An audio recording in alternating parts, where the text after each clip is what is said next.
بسم اللہ الرحمن الرحیم۔ دوستو برخوردار، موسم اب گرمیوں کی ابتدا ہو چکی ہے، موسم بدل چکا ہے، تو آپ بھی بدل جائیں۔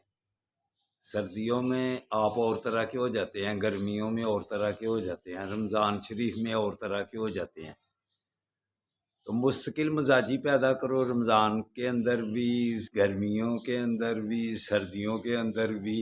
اگر آپ ایک جیسے ہو جائیں گے الحمدللہ، پھر موسم آپ کو کچھ کہیں گے، انجوائے کریں گے آپ موسموں کا۔ جیسے گلگت، سور، مری، پہاڑوں پر آپ جا کے موسم کو انجوائے کرتے ہیں۔ تو اگر مستقل مزاج ہو جاؤ تو پھر سیاست ادھر کی ادھر ہو جائے، آپ مستقل مزاج رہیں گے۔ جیسے ہمارا عمران خان مستقل مزاج ہے نا، بیٹھا ہوا ہے جیل میں، طبیعت پر کوئی فرق پڑ رہا ہے؟ ٹھنڈے دماغ سے بیٹھا ہوا ہے اور ورزشوں کی بات کر رہا ہے، صحت کی بات کر رہا ہے، سائیکل لا کے دو مجھے، ورزش والی چیزیں لا کے دو۔ اسے کہتے ہیں مستقل مزاجی۔ تو سیاستدانوں کو کہتا ہوں، تو اپنے جیسے لوگوں کو، صنعت کاروں کو بھی، کاروباری لوگوں کو، دکانداروں کو، سب کو یہ کہتا ہوں، مستقل مزاجی پیدا کر۔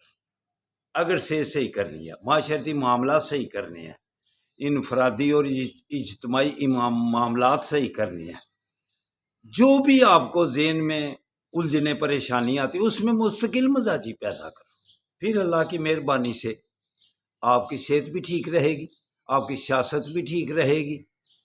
سیاست کا لفظ جو ہے نا، یہ ہر طرف چلتا ہے، گھروں میں بھی کہتے ہیں، کاروباری لوگوں سیاست کر رہے ہو نا میرے ساتھ۔ تو یہ ایک لفظ ایسا ہے جو اجتماعی انفرادی طور پر سب پر لاگو ہوتا ہے۔ تو سیاست بھی سیکھنی ہے تو عمران خان سے سیکھو، مستقل مزاجی بھی سیکھنی ہے تو عمران خان سے سیکھو۔ تو اگر صحت بنانی بھی سیکھنی ہے تو پھر بھی عمران خان سے سیکھو۔ سب کو کہتا ہوں، بڑوں کو بھی چھوٹوں کو بھی، وگرنہ پلیٹ پلس پلیٹیں اور کپ خراب ہی رہیں گے۔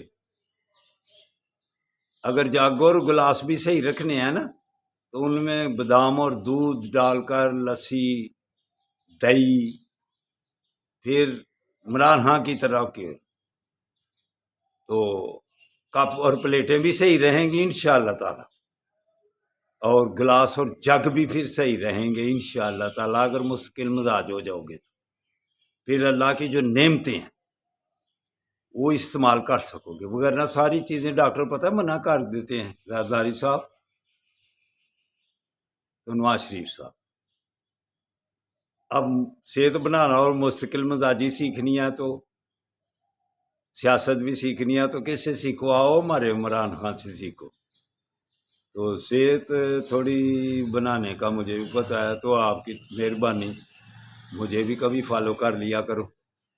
دوستو برخوردار ہو، ینگ اولڈ مین سیالکوٹ، اس کو ریسرچ کرو اور دیکھو پھر بابا جی کی صحت کیسے صحیح ہوتی ہے۔ تو خاص طور پر ماؤں بہنوں کو کہتا ہوں کہ اپنے بھائیوں اور بیٹوں کو اگر صحت مند بنانا جی میری طرح یا پھر عمران خان کی طرح، تو پھر ان کو پاپ جی اور گندے چینل چھڑاؤ، یوٹیوب جو ان کے ہاتھ میں پکڑا ہوا ہے نا موبائل، ان میں ورزشوں والے چینل ہیں میرے، اور بہت سی ویڈیو ہیں، 2000-3000 ویڈیو میری۔ اگر اس کو آپ ریسرچ کریں گے نا تو پھر آپ کی صحت، آپ کے بیٹوں کی صحت، آپ کے بھائیوں کی صحت انشاءاللہ تعالی A1 رہے گی۔ معاشرہ مسجد کی کرسیوں سے بچے گا، وگرنہ مسجد میں کرسیاں دیکھ لو بڑھتی جا رہی ہیں۔ ایک دوست سے کہا، یار دیکھو مسجد میں کرسیاں بڑھ رہی ہیں، پہلے کبھی تھیں، تو آگے کیا بنے گا؟ مجھے ہنس کر کہتے ہیں آگے صوفے بچ جائیں گے۔ اگر یہی حالت رہی نا ہماری تو واقعی صوفے بھی بیچ جائیں گے، بیڈ بھی بیچیں گے، لیٹ جائیں کریں گے جا کے مسجد میں۔ تو گفتگو بیٹھ کے دنیاوی کاروبار کے حال ہی کیسے اس نے سیاست چھڑک جاتی ہے مسجدوں میں۔ مسجدوں میں تو خاموشی سے درود شریف جو پڑھ رہا ہے، جو اللہ سے دعا مانگ رہا ہے، وہ اللہ کا لگاؤ، اس سے سلام لینا بھی منع ہے۔ جو اللہ کے آگے اپنی التجائیں پیش کر رہا ہے، تو جو ہاتھ اٹھائے بغیر درود پاک پڑھ رہا ہے، اللہ اور اللہ کے حبیب کو یاد کر رہا ہے، اس سے بھی سلام لینا منع ہے۔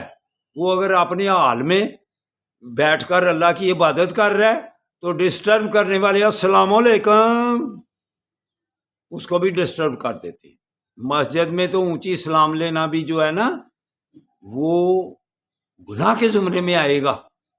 کوئی سنتیں پڑھ رہا ہے، ویسے درود شریف اور پڑھیں تو کہتے ہیں جی کوئی سنتیں پڑھ رہا ہے، کوئی نماز پڑھ رہا ہے، فرائض پڑھ رہا ہے، تو اتنی اونچی آواز درود پاک کو پریشانی پڑھنے میں، اور اونچی السلام علیکم لینا اور گفتگو اور باتیں جاری رکھنا مسجدوں میں، یہ کیا دین اجازت دیتا ہے؟ کتابیں الماری میں پڑھ کے دیکھ لو کہ مسجد کے آداب کیا ہیں۔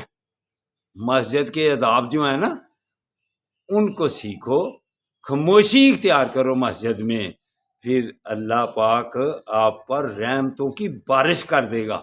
تو بڑھو سیاستدانوں، آپ سے بھی میری درخواست ہے، تو جنہوں نے استعفے دے دیے ہیں رزلٹ دیکھ کر، ان کے شاباش۔ اور نواز شریف کے اس لیے شاباش دیتا ہوں، استعفیٰ تو خیر ابھی دینے کو جی کام ہی چاہ رہا ہے اس کا۔ نواز شریف کو اس لیے شاباش دیتا ہوں کہ وہ لیدا ہو گیا ہے کہ اقتدار سے کہ چلو لندن چلے جائیں، ادھر ذرا سیر کریں، تو سیاست کسی اور کو کرنے دیں، وہ چھوٹوں کو یا شہباز شریف صاحب کو، تو وہ استعفے سے بھی بچا ہے۔ تو ان کو بھی کہتا ہوں استعفیٰ دے دیں تو بہتر ہے، لیکن وہ ان کی مرضی، کوئی بات نہیں ہے، ان کی مرضی۔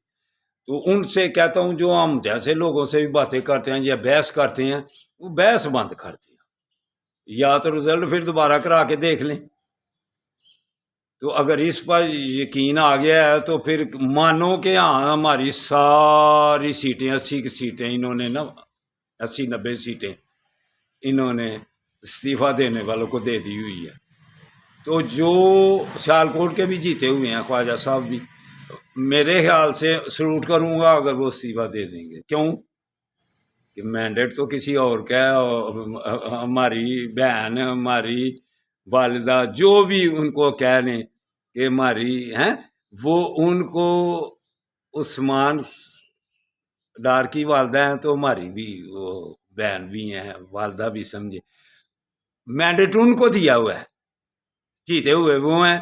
تو خواجہ صاحب اگر استعفیٰ دے دیں کو ڈبل ڈبل ڈبل مان جائیں۔